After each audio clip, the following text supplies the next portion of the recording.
옛날에 저희 어릴 적에는 목욕을 1년에 2번 했습니다. 추석 때 1번 하고 그리고 구정 설날에 1번 했습니다. 그래서 한번 목욕을 하다 보면 묵은 때를 벗겨내느라고 어른들이 애기들 앉혀놓고 얼마나 이태리 타올인지 송월 타올인지 그걸 갖고 문질러 가지고 피부가 다 벗겨지고 그런 고통이 엄청 큰데 그래도 목욕하고 나면 굉장히 개운합니다. 어쨌든 그 묵은 때를 벗겨냈다는 생각, 그것 때문에 굉장히 마음이 개운합니다. 그래서 목욕하고 나면 절대로 목욕하기 전에 입었던 옷은 절대로 입지 않습니다. 속옷부터 시작해서 겉옷까지 완전히 새 걸로 다 바꿔서 입게 되죠. 왜냐하면 우리 몸도 그렇고 마음도 그렇고 이렇게 새 것이 되었다는 생각이 들면은 새 포도주는 새 가죽 부대에 넣어야 되는 것처럼 우리 마음과 또 우리 몸도 뭔가 새로워지면 그 새 것을 입고 싶은 그런 생각이 듭니다. 네, 영적으로도 마찬가지입니다. 우리가 영적으로 새 사람이 된다라고 얘기했을 때에 예수 안 믿던 사람들이 예수 믿고 세례를 받아서 이제 교회의 구성원이 되었다, 교원이 되었다 하는 단순한 그런 의미가 아니고 예수 그리스도의 십자가 복음을 통해서 이전에 살던 그 옛사람은 완전히 죽고 그리고 그 복음으로 말미암아 내가 전혀 새로운 사람이 되었다 하는 그런 의미입니다. 그런 의미에서 영적으로 새 사람이 되었다 하는 것은 굉장히 중요하죠. 오늘 본문 4장 읽었는데 3장 10절에 보면요. 골로새서 3장 10절에 보면 새 사람을 입었다 하는 이런 표현을 쓰고 있습니다. 그러니까 예수 믿으면서 옷으로 비유한다면 옛사람의 옷은 다 벗어버리고 이제 새 옷, 좋은 옷, 새 옷으로 갈아입었다. 골로새서에서 사도 바울은 계속 우리가 새 옷을 입은 사람이다 하는 것을 강조하고 있습니다.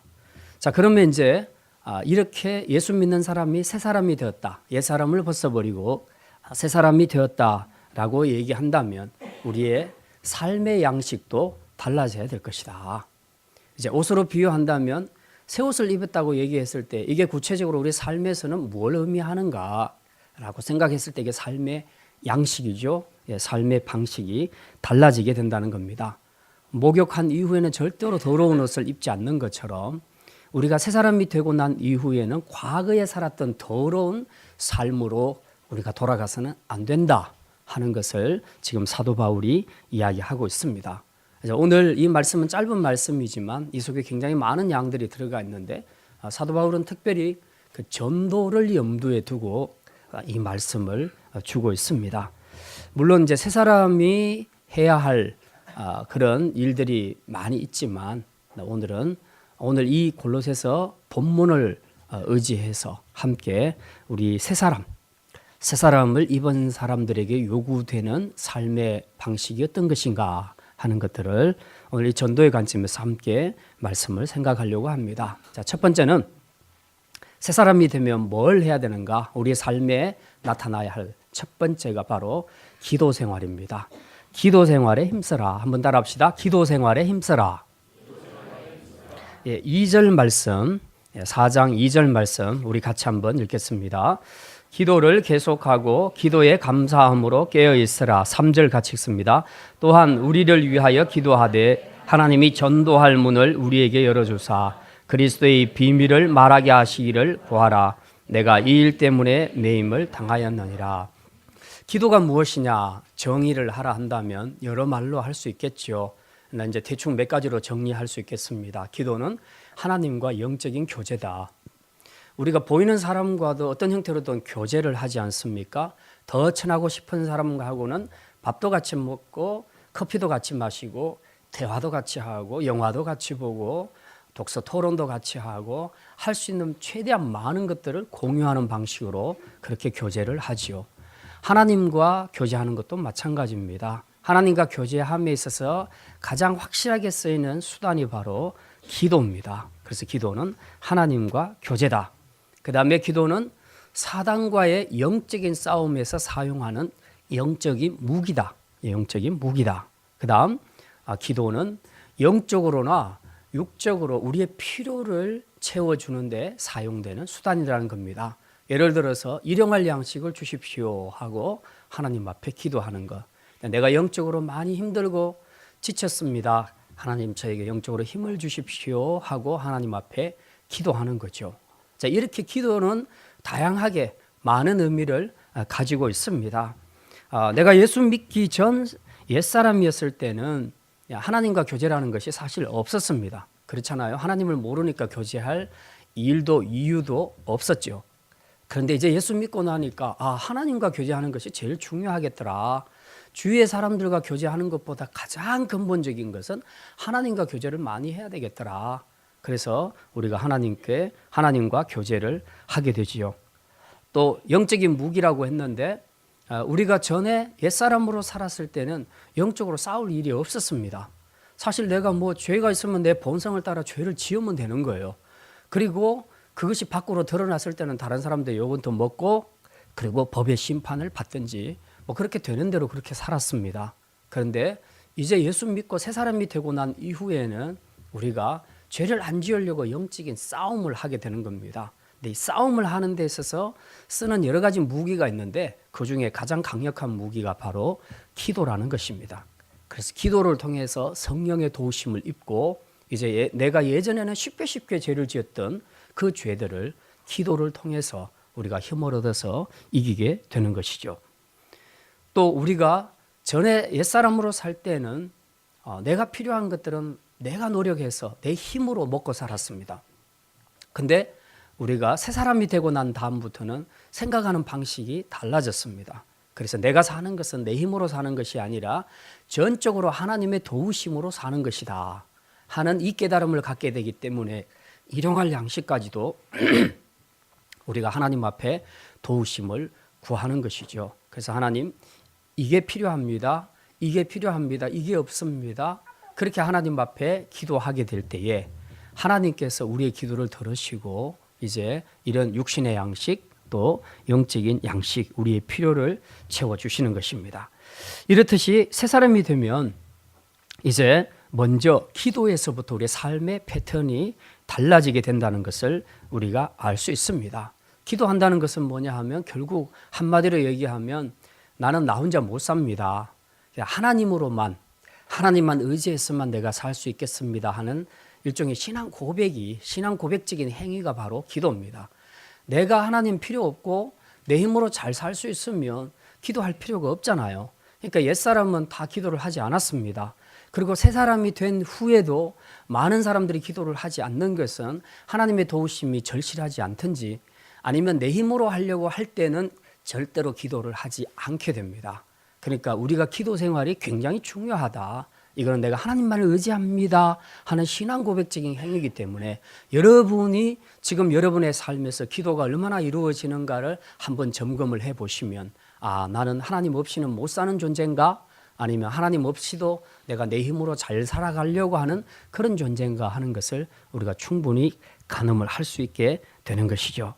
자, 그런데 이 기도를 이야기할 때에 오늘 본문 2절에서 보면 사도 바울은 기도를 계속하라 라고 얘기하면서 기도에 감사함으로 깨어있으라 라고 그렇게 말하고 있습니다.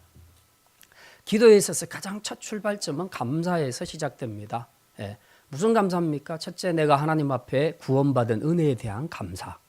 그 다음 하나님 앞에 받는 일용할 양식에 대한 감사. 이 모든 것을 공급해 주시는 하나님의 은혜에 대한 감사에서부터 고백을 시작하는 것이 바로 기도입니다. 근데 우리 보통 기도할 때 어떻습니까? 그런 감사 다 빼버리고 내가 필요한 것만 단도직입적으로 구하는 것을 기도라고 생각을 하지요. 그러나 진정한 기도는 그게 아니고 하나님 앞에서 내가 받은 은혜를 먼저 감사하면서 출발하는 것이 이게 진정한 기도다.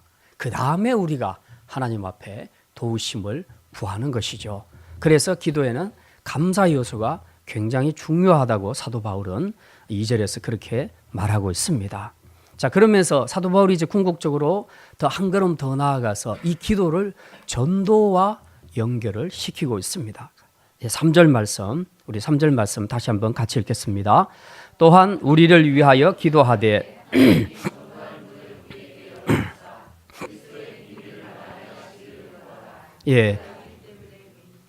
사도 바울이 지금 골로새 교인들에게 하나님이 전도의 문을 열어주셔서 우리가 그리스도의 비밀을 말할 수 있도록 그렇게 중보기도 해달라고 부탁을 하고 있습니다. 세 사람의 생활에서 삶에서 가장 필수적인 것이 바로 기도인데 그 중에서도 전도를 위한 기도가 굉장히 중요하다는 것을 말하고 있습니다. 전도하는데 왜 기도가 필요하냐? 사실 복음을 전하는 데 있어서는 방해 요소들이 굉장히 많습니다. 크게 보면 지역적으로 어떤 지역을 전도하게 될 때에 그 전도를 방해하는 토속 문화, 신앙, 가치관 이런 것들이 있습니다. 그런가 하면 개인적으로도 우리가 전도할 때 어떤 사람들은 굉장히 전도할 때 복음이 안 먹혀 들어가는 그런 사람들이 있습니다. 아마 이제 그것은 개인적으로 그 사람이 가지고 있는 사상, 철학 아니면 그 사람이 자라오면서 그 집안 가정의 어떤 종교적인 배경 이런 것들이 이제 많이 자리를 하고 있을 건데요. 이런저런 이유로 해서 어떤 사람들은 전도할 때 쉽게 잘 받아들이는데 어떤 사람들은 또 그리고 어떤 지역들은 전도하는데 굉장히 힘든 그런 경우들이 많이 있습니다. 그래서 이 전도를 방해하는 강력한 세력들이 있는데 이 세력들을 다 깨뜨려야 된다는 거죠. 그래서 그들의 마음의 문이 열리고 전도의 문이 열리고 복음의 문이 열릴 수 있도록 하기 위해서는 먼저 기도하는 것이 중요하다. 그냥 바로 나가서 막 예수 믿으십시오 하고 전도하는 것보다 중요한 것은 그 사람들의 마음이 열리도록 복음을 받아들일 수 있도록 기도로 준비하고 나아가는 것이 중요하다는 것입니다. 사도 바울은 이처럼 기도를 전도와 연결시켜서 지금 강조하고 있는데요. 지금 사도 바울이 이 골로새서를 쓰는 것도 결국 로마 감옥에서 쓰고 있는 옥중서신이거든요. 본인은 지금 감옥에 갇혀 있는데 이 갇혀 있는 이유조차도 오늘 본문에 보니까 뭐라고 말합니까? 3절 끝부분에 보면요. 내가 이 일 때문에 매임을 당하였노라. 즉 구속당했다, 투옥당했다라고 그렇게 얘기합니다. 전도하다가 전도 때문에 지금 로마 감옥에 들어갔다고 그렇게 말하고 있습니다. 이만큼 지금 사도 바울은 전도에 자기 일생을 걸었던 사람이고 기도를 이야기할 때도 이 전도와 관련된 기도를 아주 강조하고 있는 것을 우리가 보게 됩니다. 전도란 이 영혼을 구원하는 일이죠. 영적으로 보면은 사단의 종, 그 다음에 죄악의 종이었던 우리 인생들을 이제 끌어내서 하나님의 자녀로 바꿔가는 것, 그것이 바로 전도 아니겠습니까? 그렇다면 지금 신분이 변화되는 이 일인데 지금 국적을 옮겨야 되는데 한국 사람이 말하자면 미국으로 간달지 아니면 아프리카의 가난한 나라에서 사는 이 전쟁 때문에 못 살겠다 하는 사람이 이 자유국가인 한국이나 미국으로 오겠다 할지 이런 국적의 변화가 일어난다는 것은 굉장히 큰 일입니다. 큰 사건인데 하물며 지금 죄의 종, 사단의 종으로 살았던 인생들이 이 전도를 통해서 하나님 나라로 옮겨간다. 그래서 이제는 하나님의 자녀가 되었다라고 얘기했을 때에 이 일은 얼마나 크고 중요한 일이겠습니까? 그러니 전도하는 입장에서도 이것을 포기할 수 없고 강력하게 추진을 해야 되는 것이고 또 반대 입장에서 사단의 입장에서는 어쨌든지 자기 밥그릇을 빼앗아 가는 것이니까 계속해서 이것을 막으려고 하지 않겠습니까? 그러다 보니까 문화나 또 혹은 개인의 성향이나 철학이나 사상이나 모든 것을 다 총동원해서 어쨌든 복음을 못 받아들이도록 할 거라는 거죠. 그래서 이 복음의 문을 여는 것 자체가 굉장히 중요하다. 내가 복음을 전하는 것보다 더 중요한 것은 이들의 마음이 열려야 된다. 그 마음이 열리도록 하기 위해서 우리가 해야 될 것이 뭐냐? 먼저 전도를 위해서 기도하는 것이 중요하다. 그렇게 말하고 있는 것이죠. 우리 어제도 이제 우리 청소년부 전도 초청 콘서트를 했습니다. 지금 12년째인가요? 예, 10년째입니까? 예, 10년째 지금 계속 일을 하고 있습니다. 아이들의 문화에 맞게끔 그 준비를 해서 이제 친구들을 다 데려옵니다. 데려와서 어제 보니까 아주 먹는 음식도 엄청나게 준비하고 그렇게 수고를 많이 했더라고요. 자, 이제 우리가 이런 전도 행위도 결국은 영혼을 구원하기 위한 궁극적인 목표 때문에 일을 하는 것이죠. 그리고 우리가 또 토요전도도 지금 하고 있는 것이 바로 그 목적 때문에 하는 것입니다. 이런 일에는 우리가 함께 정말 적극적으로 동참하는 것이 중요합니다. 사도 바울이 골로새 교인에게 말했던 것은 골로새 교인들만 들으라는 얘기가 아니잖아요. 지금 2000년이 지났지만 오늘 동일하게 같은 교회를 서가고 있는 우리에게도 동일한 비전을 가져야 한다는 의미에서 이 말씀을 주고 있습니다. 그래서 우리는 전도에 힘을 써야 되고, 특별히 전도하기 전에 뭐부터 먼저 해야 된다? 기도부터 해야 된다는 거죠. 그들의 마음이 열리도록, 우리가 아무리 토요 전도를 하고 아무리 초청잔치를 해도 그들의 마음이 닫혀 있으면 결과가 없습니다. 근데 우리가 똑같은 행사를 하더라도 하나님 앞에 기도로 준비하는 것이 굉장히 중요합니다. 이번 행사를 통해서도 이제 기도를 많이 하셨겠지만, 우리가 앞으로도 어떤 행사를 하든지 간에 이 전도 행사를 할 때는 특별히 그들의 마음이 열리게 해주십시오. 그렇게 우리가 기도로 확실히 준비하고 무장하고 난 다음에 그 다음에 전도 행사를 치르는 것이 굉장히 중요하다는 것입니다. 어쨌든 이 모든 것들은 이제 옛사람으로 살 때는 하지 않았던 일인데요. 그러나 이제 새 사람이 되고 난 이후에는 우리가 영적으로 이렇게 살아야 된다. 그래서 기도하는 사람이 되어라. 그리고 특별히 감사해라. 그리고 무엇보다도 한 영혼을 구원하는 전도를 위해서는 더 열심히 기도를 해야 되겠다. 왜? 그들의 생명이 달려있는 것이니까. 그리고 여기서 영적인 전투가 아주 치열하게 벌어질 것이니까 이 일은 그냥 섣불리 들어가서는 안 되겠다. 전쟁을 치르면서 훈련도 받지 않고 준비도 되지 않은 상태에서 그냥 총만 들고 나간다고 이기는 것은 아니지 않겠습니까? 충분히 훈련하고 준비된 군사가 더 싸움을 잘할 수 있는 것처럼, 말하자면 우리가 똑같이 전도를 하더라도 이런 기도로 무장한 다음에 전도를 하는 것은 더 많은 풍성한 영적인 추수를 거두게 될 것이다 하는 것을 우리에게 말해주고 있습니다. 자, 두 번째 말씀입니다. 우리가 새 사람이 되고 난 다음에 해야 할 것들, 세월을 아끼라는 것입니다. 한번 따라합시다. 세월을 아끼라. 오늘 5절 말씀, 5절 말씀 우리 같이 한번 읽겠습니다. 외인에게 대해서는 지혜로 행하여 세월을 아끼라. 여기서 외인이라는 것은 교회 바깥 사람을 이야기합니다. 그러니까 불신자, 안 믿는 세상 사람들을 가리킵니다. 그리고 지혜로 행하여 세월을 아끼라. 이 말은 그냥 시간을 아끼라 그런 얘기가 아니고요. 선을 행할 수 있는 기회가 우리가 살다 보면 주어지는데 그 기회를 놓치지 말라는 거죠. 놓치지 말고 선을 행하는 것이 진짜 새 사람이 지혜롭게 사는 방식이다. 지혜롭게 사는 삶의 방식이다 하는 것을 우리에게 말해주고 있습니다. 그러니까 한마디로 우리가 세상에서 살면서 불신자들에게 잘해주라는 겁니다. 선을 행하고 잘해주는 것이 이게 전도를 하는 데 있어서 가장 지혜로운 방법 중에 하나가 된다. 이제 그렇게 말씀하고 있습니다. 대부분 일반적으로 우리 그리스도인들의 삶을 보면 교회 공동체 안에서 생활할 때는 비교적 선하고 선행을 잘 합니다. 봉사도 잘 하고 섬김도 잘 합니다. 근데 이제 우리가 교회 밖으로 나갔을 때에 우리 일상의 삶 속에서는 불신자들하고 관계에서 이런 부분들이 오히려 더 떨어지는 이제 그런 경우들을 우리가 많이 봅니다.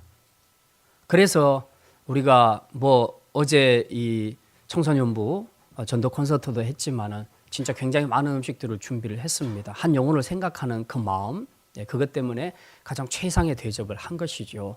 진짜 제가 볼 때 우리 여자 집사님들도 감당할 수 없는 메뉴들을 우리 청소년들이 준비해가지고 엄청나게 일을 저질러 놓고, 그러고는 이제 우리 본인들도 수고를 엄청 했고 집사님들이 마무리하느라고 엄청 고생도 굉장히 많이 했습니다. 자, 이런 봉사들, 어쨌든 이런 실수와 시행착오도 있고 또 선한 의지를 가지고 굉장히 열심히 했지 않습니까? 이제 분명히 좋은 결과가 있을 줄 믿습니다. 자, 그런데 이제 우리가 하는 봉사, 교회 안에서의 봉사는 이것만 있는 것이 아니라 많잖아요. 교회 안에서 아이들을 가르치는 교사들도 있고 성가대원들도 있고 차량 운전하는 분도 있고 꽃꽂이 하는 분도 있고, 아무튼 교회가 필요로 하는, 교회를 세워가는 일에 선행과 봉사로서 섬기는 그런 일꾼들이 굉장히 많습니다. 이 봉사를 보게 되면 참 훌륭한 사람들이다 라는 생각을 우리가 갖게 되지요. 자, 근데 이제 오늘 사도 바울은 골로새 교회에게 지금 이 부분에서 한 가지 더, 한 걸음 더 나아가서 당부를 하고 있습니다. 너희들이 교회 안에서 잘 섬기는 거 좋은 일이다. 그런데 이제 이게 교회 밖에 나갔을 때에 너희들의 삶도 좀 조심을 해야 되지 않겠느냐. 교회 안에뿐만 아니라 교회 바깥 사람들에게 너희가 기회가 주어지는 대로 선을 행해라. 불신자들에게 좀 더 따뜻하게 사랑으로 잘 대우해 주라 라는 그런 부탁을 하고 있습니다. 사실 요즘 우리 기독교가 한국 사회에서 굉장히 욕을 많이 얻어먹고 있고 그리고 손가락질을 당하고 있는 이유가 사실은 이것 때문입니다. 어떤 사람이 믿음이 있다고 얘기했을 때에 교회 안에서 기도도 열심히 하고 말씀도 잘 알고 막 여러 가지 봉사도 많이 하고 그런데 우리는 공동체 안에서 그런 사람을 믿음이 있다고 그렇게 얘기를 합니다. 그런데 문제는 그런 사람들이 밖에 나가서 불신자들에게 어떤 평가를 듣는가 하는 것을 보면 진짜 믿음이 뭔가 하는 것을 우리가 다시 한번 생각을 해봐야 됩니다. 교회 안에서는 인정받는데 왜 밖에 나가면 불신자들에게는 조롱받고 요거도 먹고 손가락질 당하는가? 이게 문제라는 거죠. 그 우리 한국 교회가 지금 옛날에 비하면 많이 부흥을 했고 그리고 교회들도 아주 어마어마하게 크고 화려하게 짓지 않습니까? 교회가 성장했다는 얘기지요. 그런데 뉴스를 들어보면 왜 이렇게 교회들이 혹은 성도들이 심지어 목사들이 이렇게 세상 사람들에게 손가락질 받을 만한 이런 일들을 행하고 있는가? 너무 수치스럽고 부끄러운 그런 일들을 너무 많이 행한다는 거죠. 그랬을 때에 불신자들이 교회를 어떻게 보겠느냐 하는 거죠. 단지 그 사람이 문제야라고 이렇게 보는 것이 아니라는 겁니다. 불신자들은 아주 쉽게 평가를 합니다. 교인들은 다 저래. 다 저래. 그래서 우리 개신교는 문제야, 개독교야. 이제 이런 표현까지 쓰고 있는 것이죠. 그러니까 지금 몇 사람 때문에 단체로, 집단으로 지금 말하자면 조롱과 조소를 받고 있는 거죠. 이 모든 것들이 다 뭐냐 하면 그런 사람들이 교회 공동체 안에서는 다 인정받는 사람들이거든요. 그런데 교회 밖에서는 인정을 받지 못한다. 그렇다면 우리가 이거 좀 생각해 봐야 될 문제다. 하나님 앞에서 내가 알고 있는 복음을 다시 한번 생각을 해봐야 됩니다. 우리 복음 따로 그리고 선행 따로가 아닙니다. 내 삶이 공동체 안에서나 공동체 밖에서나 다 똑같이 시종일관 똑같이 나타나야 됩니다. 오히려 불신자들에게는 더 잘해줘야 돼요. 교회 성도들은 그래도 이해할 수 있거든요, 어느 정도. 그런데 불신자들은 이해할 여지가 전혀 없습니다. 왜냐하면 나하고 아무 관계가 없거든요. 근데 저 사람이 나한테 예수를 믿으라 하거든. 그럼 믿으라 하는데 뭘 보고 예수를 믿을까 하고 지금 지켜보고 있는데 아주 엉망으로 그렇게 행동하고 있다는 겁니다. 그러면 내가 교회 갈 이유가 없는 거죠. 예수 믿어야 될 이유를 상실하게 되는 거죠. 그래서 사도 바울은 우리에게 지혜롭게 행하라. 세월을 아끼라. 즉 여러분에게 선을 행할 기회가 불신자들에게 선을 행할 기회가 주어질 때는 고민하지 말고 선을 행하라. 좀 잘 대해주라. 사랑으로 잘 섬겨라. 그렇게 말하고 있습니다. 이게 바로 새 사람, 즉 전도를 하려고 하는 새 사람에게 가장 중요한 삶의 원리다 하는 것을 우리에게 분명히 말해주고 있습니다. 그래서 우리는 실제적으로 신앙생활할 때 이런 부분들에 대해서 굉장히 많이 주의를 해야 합니다.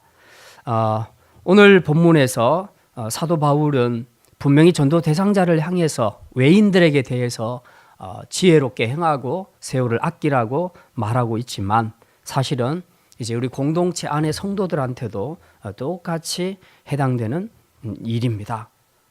그래서 우리가 뭐 불신자나 또 혹은 교회 공동체 안의 신자들을 향해서 내가 가지고 있는 복음은 동일한 복음인데 이 복음을 가지고 이 사람한테는 다르게 저 사람한테는 다르게 그렇게 할 수는 없는 일이죠. 복음은 그런 것이 복음이 아니지 않습니까? 그래서 우리가 특별히 교회 안의 성도들한테도 선을 잘 행해야 되겠지만은 교회 밖에 있는 사람들에게 선을 잘 행해서 이 복음이 전하는 데 있어서 어려움이 없게 하라. 전도의 문을 마음의 문을 좀 열릴 수 있도록 그렇게 해주라고 말씀하고 있습니다. 이제 우리가 그동안 아마 여러분의 주위의 사람들, 가족들이나 또 친척들이나 친구들이나 또 주위 이웃 사람들에게 아마 한두 번씩은 다 전도를 해봤을 것입니다. 근데 이제 전도가 안 되는 것이 뭐 그 사람들의 마음들이 아직 준비가 안 돼서 그런 경우들도 있지만 또 혹시라도 내 삶의 모습 때문에 내 전도가 먹혀 들어가고 있지 않는 그런 부분들은 없는지 우리가 한번 돌아볼 필요가 있습니다. 주일학교를 운영하다 보면 가끔씩 재밌는 일들이 있습니다. 이제 아이들이라 그러기는 한데 이제 아이들이 말하자면 자기가 친구를 데리고 와서 전도를 했어요. 그래서 막 이제 무슨 달란트 시장에 달란트도 받고 막 상도 받고 이제 막 그렇게 했는데 막 교회에서 같이 생활을 하다가 둘이서 이제 싸웁니다. 싸우면 뭐라고 하냐 하면 야, 너 언제부터 교회 나오지 마. 여기 우리 교회야. 그리고 자기가 쫓아내 버리는 거예요. 자, 애기들이 아직 어려서 그러기도 하지만은 아직 전도의 의미를 잘 모르는 거죠. 근데 우리 어른들은 그렇게 하는 사람은 없어요. 근데 행동으로 그렇게 할 수 있다는 겁니다. 행동으로. 말은 그렇게 안 하는데 내 행동 때문에 전도받은 누군가가 시험 들어서 나갈 수가 있는 거죠. 내가 말하는 모든 것 때문에 그 사람이 떠나갈 수도 있는 겁니다. 그러니까 사실 말만 안 했다 뿐이지 주일학교 애들과 다를 바가 없는 근데 그런 모습을 우리도 보여줄 수 있다는 거죠. 사실 초신자들의 눈은 굉장히 예리합니다. 아주 구석구석이 모든 부분들을 다 스캔합니다. CCTV하고 똑같아요. 그래서 우리는 그냥 일상적으로 말했을 뿐인데 그걸 착착 포착을 해가지고 저 교회는 이게 문제야, 저 교회는 이게 문제야 다 분석을 해냅니다. 그럼 우리가 얼마나 조심을 해야 되겠는가. 그러니까 그 사람들 때문에 더 조심해야 된다 이런 것도 중요하지만 진짜 중요한 것은 내 안에 복음이 그것이 아니지 않습니까? 그래서 예수 그리스도를 통해서 이 복음을 통해서 우리가 정말 옛사람에서 새사람으로 변화가 되었다면 우리의 마음가짐, 우리의 다른 사람을 대하는 모든 태도까지도 이 사람이나 똑같이 잘 대해주면 된다는 거죠. 잘 대해줘야 된다는 거죠. 근데 이제 이런 부분들이 되지 않으면 교회 공동체 안에서도 지체들끼리 관계가 어렵지만 특히 이 전도 대상자들이나 초신자들이 왔을 때는 이게 상당히 많은 파문을 일으킬 수도 있습니다.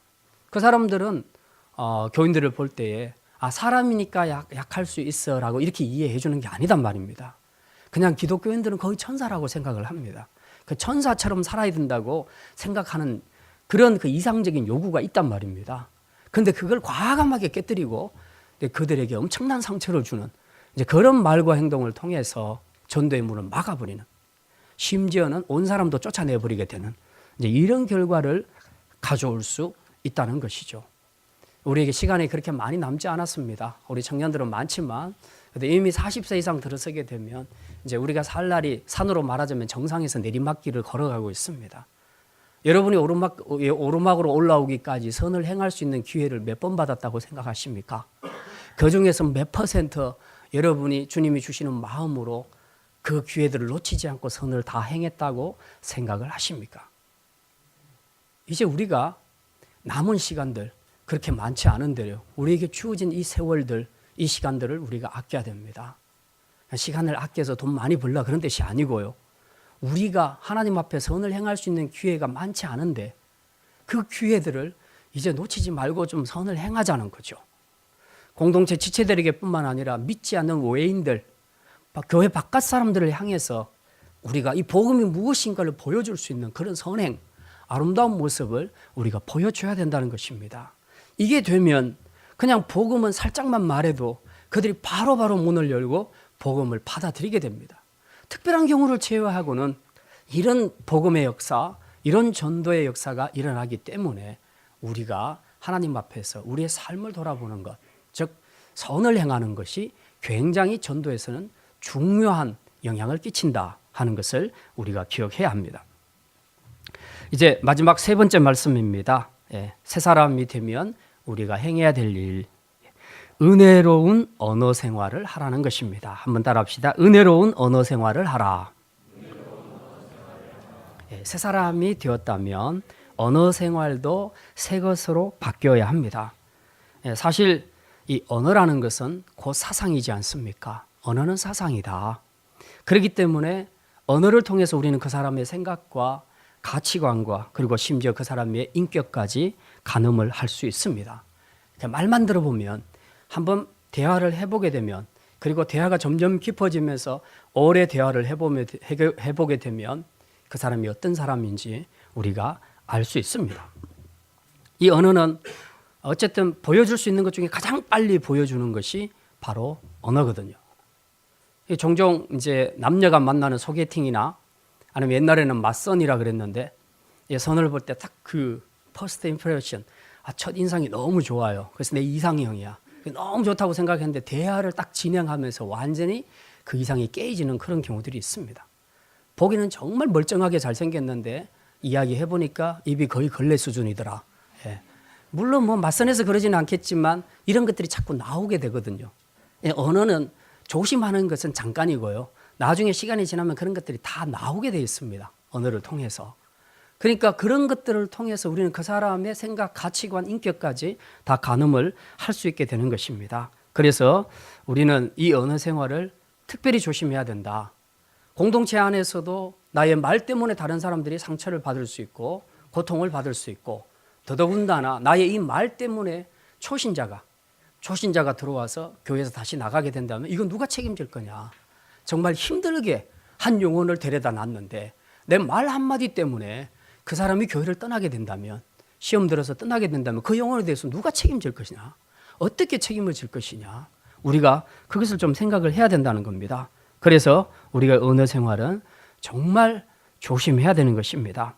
오늘 본문에 보면 사도 바울은 새 사람이 된 그리스도인들은 특히 교회 밖의 사람들에게 말을 할 때에 이렇게 말하라고 구체적으로 권면하고 있습니다. 6절 말씀 우리 같이 읽겠습니다. 너희 말을 항상 은혜 가운데서 소금으로 맛을 냄과 같이 하라. 그리하면 각 사람에게 마땅히 대답할 것을 알리라. 여기 보니까 너희 말을 항상 은혜 가운데서 소금으로 맛을 냄과 같이 하라. 은혜 가운데 말하라는 겁니다. 은혜롭게 말하라. 이게 은혜롭게라는 것은 참 해석하기가 추상적이기는 하지만 그런다고 여러분들이 감을 못 잡는 것은 아니잖아요. 어떤 사람하고 대화를 계속하고 있는데 내가 막 은혜가 돼. 그게 은혜로운 말입니다. 복잡하게 설명할 것도 없어요. 그럼 그게 어디서 나왔을까? 그건 바로 십자가 복음. 십자가를 통해서 그가 바뀌어진 그 내면 속사람, 그 속사람에게서 그것이 나오기 때문에 은혜로울 수밖에 없는 겁니다. 그 십자가는 은혜 아닙니까? 하나님의 사랑이고 은혜죠. 이 사랑이 내 안에 확실하게 전달되어서 내 속사람을 바꾸었다면 이제 내 속에서 나가는 입술을 통해서 나가는 말까지라도 은혜롭게 될 수밖에 없다 하는 것이 바로 이게 은혜로 말한다는 것입니다. 그래서 정말 신앙이 있는 사람이라면 우리가 언어 생활에서 은혜로운 말을 할 수밖에 없다라는 것을 우리가 기억을 해야 합니다. 그리고 이런 말을 하게 될 때에 우리는 많은 사람들에게 이제 감동을 끼치게 되는 것이죠. 사실 이제 그 목사님들끼리 교제할 때도 보면요, 목사님들 중에서도 기질에 따라 다 다르지만 말이 굉장히 거친 분들이 있어요. 근데 이제 어떤 목사님들하고 이야기해 보면, 또 어떤 교회 성도들하고 이야기해 보면, 어떤 분들은 제가 이렇게 대화하는 중에 말만 듣기만 해도 진짜 고개가 숙여지고 은혜가 되는 사람이 있습니다. 그 내면이 어떤가가 그냥 저절로 느껴져요. 말만 가지고. 그래서 이런 대화라면 충분히 그 마음을 열 수 있겠다. 전도 대상자에게 이런 식으로 대한다면 마음의 문을 열 수 있지 않겠느냐. 또 교회 공동체 생활에서도 우리가 이런 언어 생활을 하게 된다면 사람들이 저절로 그 사람을 좋아하게 되지 않을까. 이제 그런 생각들을 굉장히 많이 합니다. 오늘 우리가 이 사도 바울이 골로새 교회 교인들에게 주신 말씀, 좀 은혜롭게 얘기하라, 그 얘기했을 때에 우리 자신들은 내가 말을 하면 사람들은 감동을 받고 은혜를 받는가, 나도 저 사람처럼 저렇게 말하고 싶어 하는 그런 도전을 받는가, 우리가 그런 것들을 한번 돌아볼 필요가 있습니다. 그러니까 내 말이 너무 거칠거나 너무 지나치게 딱딱하거나 아니면 공격적이거나 또 아니면 내 말이 너무 욕으로 무장된 그런 언어 생활은 아닌가.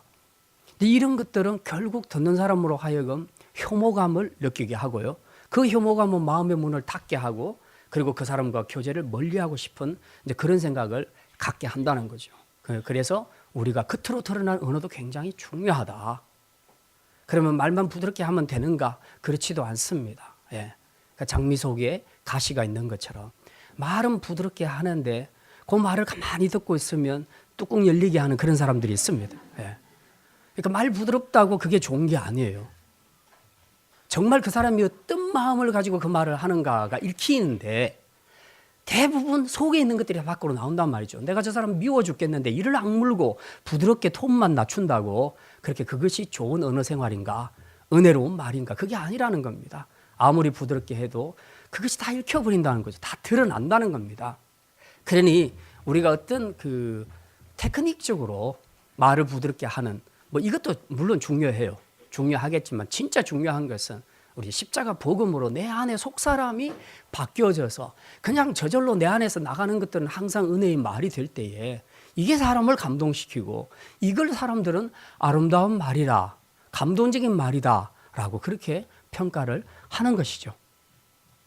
자, 그러고 난 다음에 사도 바울은 또 무엇을 말합니까? 예, 너희 말을 항상 은혜 가운데서 소금으로 맛을 냄과 같이 하라. 소금으로 맛을 냄과 같이 하라. 예. 이 음식을 만들 때 가장 중요한 것은 간이지 않습니까? 아무리 좋은 재료로 멋있게 보기 좋게 음식을 만들어도 딱 입안에 넣었는데 한 입 먹었는데 간이 하나도 안 돼 있다. 물론 이제 저 같은 사람들은 재료만 좋아도 감사함으로 잘 먹기는 한데요. 대부분의 사람들은 그렇지 않잖아요. 일단 맛이 있어야 될 거 아닙니까? 음식은. 그 식당에 갔는데 보기는 너무 좋은데 입에 넣었더니 간이 하나도 안 돼 있더라. 그럼 맛이 없는 거죠. 간을 어느 만큼 넣을 것인가 이건 굉장히 중요한 거지 않습니까? 너무 많이 넣어도 안 되고 너무 적게 넣어도 안 되고 적절하게 들어가야 됩니다. 근데 이상하죠. 이 간을 조금씩 사모님이 이제 가끔 김치를 담을 때 집사람은 김장이라기보다 이렇게 이제 한 번씩 마음 먹고 이렇게 크게 좀 많은 양을 담을 때가 있는데 자기 말로는 실패할 때가 항상 성공하더라고요. 예. 오늘 다 버렸다. 그 자기가 뭘 잘못했다는 거죠. 그 제가 본 맛을 보면 진짜 맛있어요. 예. 주의 은혜로 지금 항상 그 김장을 하는데요. 예. 이게 우리가 이 맛이란 게요, 간이란 게 조금 넣었을 때 느끼는 맛하고 적절하게 들어갔을 때는 환상적입니다. 맛이 환상적으로 바뀌는 거예요. 이 적절한 맛을 내는 것, 이 간, 이게 요리에 있어서 가장 키포인트가 아닙니까? 말하자면 우리가 언어 생활을 하는 데 있어서도 소금으로 맛을 고르게 한다. 그러니까 후라이를 하면서 다 구워놓고 마지막에 굵은 소금을 집어넣게 되면 씹을 때 어떻게 됩니까? 어떤 부위를 먹을 때는 짜고 어떤 부위는 싱겁고 그러지 않습니까? 처음부터 잘 풀어서 열에 녹아서 고루고루 짠맛이 배어 들어가도록 요리를 해야 되는 것이죠. 자, 그것처럼 우리가 언어 생활을 하는데 사도 바울은 한 가지 팁을 주고 있습니다. 이 소금으로 맛을 낸다 할 때 이 소금이라는 용어가 사실 그 헬라 문화권과 그 랍비 문화권에서 조금 다릅니다. 예. 이 랍비 문화권에서는 소금이라는 말을 지혜로 번역을 합니다. 그리고 헬라 문화권에서는 재치 뭐 이런 말로 이제 해석을 합니다. 그러니까 두 개 다 합쳐 놓으면 말할 때 적절한 지혜가 있어야 된다. 지혜가 있어야 된다. 그래서 기왕에 똑같이 하는 말. 예. 제가 여러분한테 설교를 할 때 그냥 성경 읽듯이 계속 원고만 읽고 있으면 여러분 어떻겠습니까? 힘들지 않겠습니까? 그죠? 근데 중간중간에 재밌는 예화도 들어가고 막 그렇게 하면 훨씬 더 잘 들어오고 좋지 않습니까? 똑같은 메시지를 정하는데 방법이 다를 수 있다는 거죠. 글을 쓸 때도 간결체가 있고 건조체가 있고 만연체가 있는 것처럼 이제 글의 종류에 따라서 다 달라지는데 그런데 우리가 많은 사람들이 왜 쇼 프로그램을 좋아하는가? 왜 토크쇼를 더 좋아하는가? 뉴스나 시사, 상식, 교양 프로그램보다 왜 그런 것들을 더 좋아하는가? 근데 거기에는 간이 잘 배어 있어요. 사람들이 좋아하는 요소들을 많이 집어넣어서 하고 있어요. 그리고 어제 우리 김태룡 감독님도 우리 동영상을 만들었는데 기가 막히게 잘 만들었어요. 애들도 연기를 너무 잘하는데요. 제가 보고 그랬습니다. 언제 한번 진짜 영화 감독님을 한번 초빙해서 우리 교회 와서 연극을 한번 보여주면 한 80%는 전부 스카우트 될 거다. 제가 그렇게 생각을 했습니다. 감독부터 강추합니다. 예. 그런데 그 안에 왜 재밌는가? 이 재밌는 요소를 잘 알아요, 우리 김태룡 감독님이.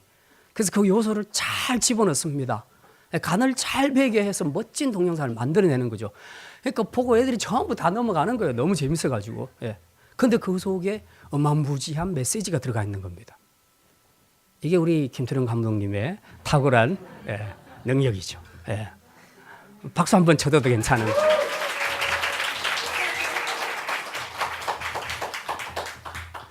그래서 소금으로 맛을 고르게 하는 것처럼 우리 언어 생활에도 이렇게 재치 그리고 지혜 같은 것이 필요합니다. 자기 말이 너무 딱딱하다. 주위 사람들이 이제 생활하다 보면 말하잖아요. 가족들이 또 말을 잘 해주셔야 돼요. 당신 말은 너무 건조해. 그리고 오래 듣는데 힘들어. 라고 그렇게 얘기했을 때는 그건 좋게 얘기한 것이고 지겹다는 뜻이죠. 이제 그런 경우는 빨리 알아차리고, 예를 들어서 저는 노력하는 사람을 봤습니다. 그래서 뭐 유머 이런 책들을 보면서 공부를 좀 하더라고요. 그렇게 해서 좀 연습하니까 또 좋아지더라고요. 그러니까 뭐 나는 원래 이런 성질 타고났어 그렇게 말할 것이 아니라 좀 그런 것들을 바꿔주는 노력도 필요합니다. 왜냐하면은 똑같이 말하는데 이 사람이 말했을 때는 뭐 마음의 문을 활짝 열고 받아들이는데 나 네 교회 갈게. 뭐 추수감사절 좋아 내가 갈게. 그런데 그렇지 않은 사람들이 얘기하면 그냥 뭐 나중에 또 한번 시간 되면 이렇게 하고 이제 또 미루는 거죠. 그래서 물론 뭐 우리가 타고난 것은 어쩔 수 없지만은 그래도 좀 노력은 할 수 있다. 그래서 우리 언어 생활에는 재치와 지혜 같은 것들도 필요하다. 어쨌든 이런 언어 생활을 통해서 우리가 적절하게 잘 믿지 않는 사람들에게 전도를 하게 되면 그들의 마음이 더 열리게 되는 것이죠. 이제 말씀을 마치겠습니다. 새 사람이 된다는 것은 단지 세례받고 교인이 된다는 뜻이 아닙니다. 십자가 복음으로 우리의 마음과 속사람이 달라지게 된다는 뜻이며 이는 구체적으로 우리의 삶의 변화를 일으키게 될 것입니다. 그래서 먼저는 하나님과 교제하는 삶이 이루어지게 되고 내 모든 삶에서 이제 하나님께만 의지한다는 신앙 고백적인 이런 행위를 이 기도를 통해서 우리가 하나님께로부터 우리의 영육간의 필요를 공급받게 되는 것입니다. 두 번째는 교회 밖의 사람들에게도 우리가 기회가 주어지는 대로 선을 행하는 것이 이게 지혜로운 성도다. 그 다음 마지막으로 은혜로운 말을 통해 그들의 마음이 열려 복음이 받아들이시도록 그렇게 우리가 은혜로운 은혜 생활을 하는 것이 이게 가장 중요한 키포인트다. 이게 바로 새 사람이 아니냐. 그래서 오늘 우리 모든 성도들이 이제 과거에 행했던 옛사람을 다 벗어버리고 새 사람을 입어 기도와 선행과 아름다운 언어 생활을 통해 복음의 문이 열리도록 해서 이제 더 많은 영혼들이 주께로 돌아오도록 하는 일에 귀하게 쓰임받을 수 있는 축복의 통로가 다 되시기를 주님의 이름으로 축원합니다. 기도합니다.